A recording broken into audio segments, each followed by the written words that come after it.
బామ్మర్ది నా కోసం హెల్ప్ చేయాలి. కాసేపు దెయ్యంలో నటించాలి. ఏంట్రా ఆలోచిస్తున్నావు? నిన్ను నమ్మి మాట ఇచ్చాను రా. అన్నయ్య టాబ్లెట్ వేసుకో. ఇది నా మాట, నా మాటే శాసనం. నువ్వు నటిస్తున్నావు అంతే. కాదు నువ్వు దెయ్యంగా మారిపోవాలి. రారా. స్కూల్ రోజుల్లో నీకే వేషం ఇచ్చినా ఆ క్యారెక్టర్ గా మారిపోయి దొల్లగొట్టి దూపమేసి ఆ ధూమ్దార్ రాఘవని నేను మళ్ళీ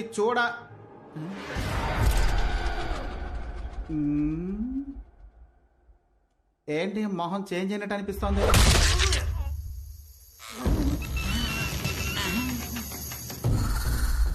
అభిషేక్ ని మిక్సీలో కొట్టిన మిల్క్ షేక్ లా చేసావు కదరా. మళ్ళీ నువ్వు క్యారెక్టర్ గా మారిపోయావా? ఏంట్రా జిలేబీ తోడుతున్నావు?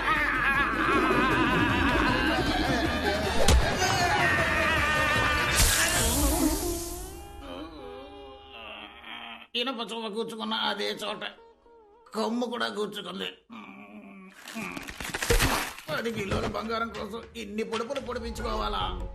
అది మాత్రం ఎంతకంత తట్టుకుంటుంది పాపం. నా వల్ల కావట్లేదురా దేవుడా. ఏంటి ఎవరి దగ్గర ఆశీర్వాదం తీసుకుంటున్నావు? అప్పడంలో అనగొట్టేశాడు. ఆశీర్వాదం అంటున్నావా? బామ్మరిది ఈయన కోసమైతే ఇలా నటించమని చెప్పాను. బయరం మాట్లాడుకో. ఎవడు వీడా? వీడితో తలనొప్పి అయిందే. నీ యాక్టింగ్ బాగుంటుందా? ఏది నన్ను భయపడి చూద్దాం.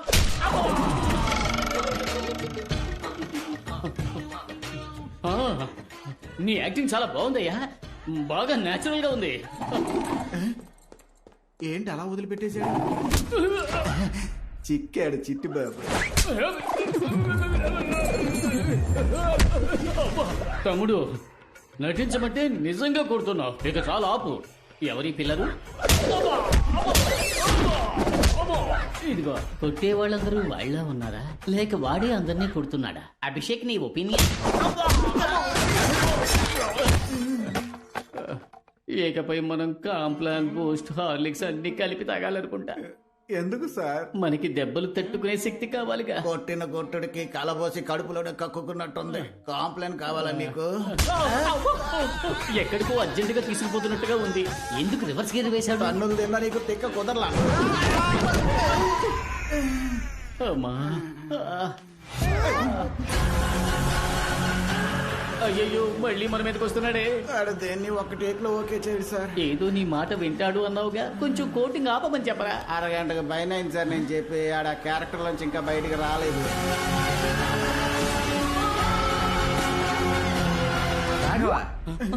బాస్ కనిపించాడా? ఇక్కడ ఉన్నారా? ఏంటి బాగా టైర్డ్ గా ఉన్నారే? యాక్టింగ్ రావట్లేదా? బుర్ర తింటున్నాడా? అవును బట్రే, నువ్వు ట్రైనింగ్ ఇవ్వు.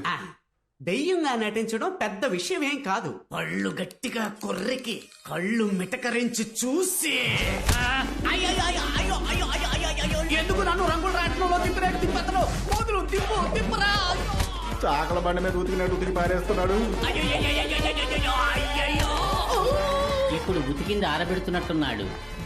అహో కద్దరు గుడ్డ మసిగుడ్డ అవుతోంది. అయ్యయ్యో కుందేళ్ళంటోడు గుండేళ్ళ అయిపోయాడే. వేగంగా తిరిగే గ్రైండర్ లో ఎండు మిరపకాయని రూపినట్టు రూపి పారేస్తున్నాడు. వాడి సంగతి సరే, మనం బతికుంటే బొత్స తిన చూపదా? ఇంకా శాంతించలేదా? జాతరలో రంగులు రావటం తిప్పేవాడు అనుకుంటా. వీటి కొట్టి పారేసి మమ్మల్ని కాపాడరా. దెబ్బకి నీ దెయ్యం దిగేట్టు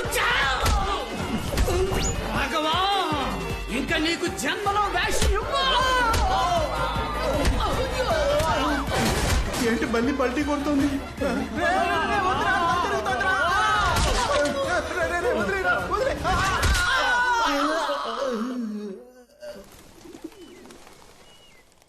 రాఘవ ఒంట్లో ఆత్మ ఉందని మీరెలా కనిపెట్టారు? నిన్న కాళీని వెతుక్కుంటూ వాడింటికి వెళ్ళాను. అక్కడ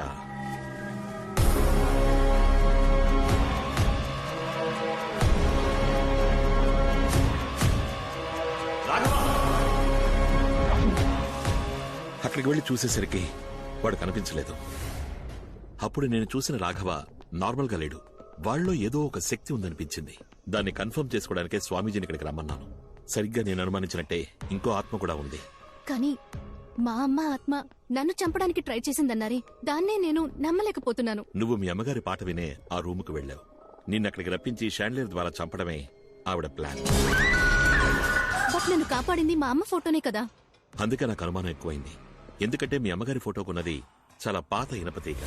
అది తెగిపడ్డం యాదృష్టికం అవ్వచ్చుగా. మరి అద్దంలో కనిపించి జ్యోతి వెళ్ళిపోని మా అమ్మ నాతో అందే అది. షాలు తరచు అంటూ ఉంటుందే తన ఫ్రెండ్ జ్యోతి ఆ ఆత్మ ఉండొచ్చుగా.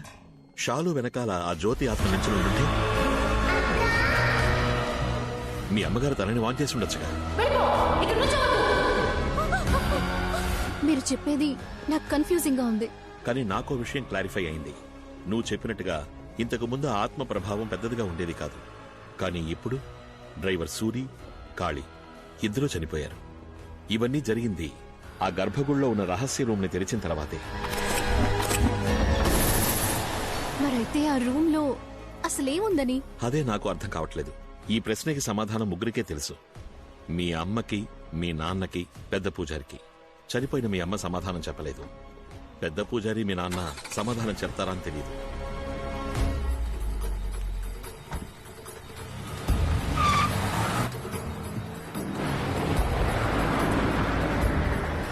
బాడీ వచ్చింది.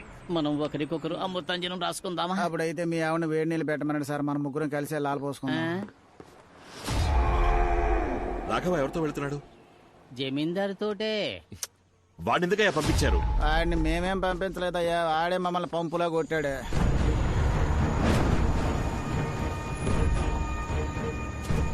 నువ్వు ఇక్కడే వెయిట్ చేయి.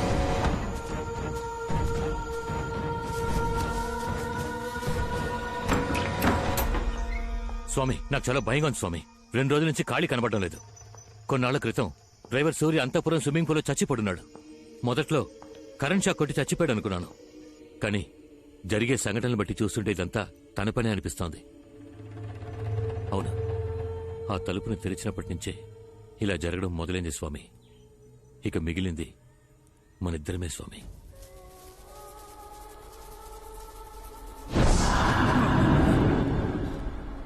అదొచ్చేసింది. ఎలా? నువ్వు ఒంటరిగానే వచ్చావు? సూర్య లేనందువల్ల కార్ డ్రైవ్ చేయడానికి నాతో ఎలక్ట్రీషియన్ ని తీసుకొచ్చాను. తప్పు చేశావు.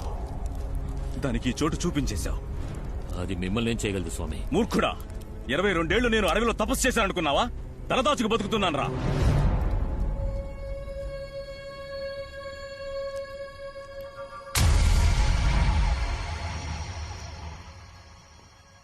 రాఘవ, నువ్వెందుకు ఇక్కడికి?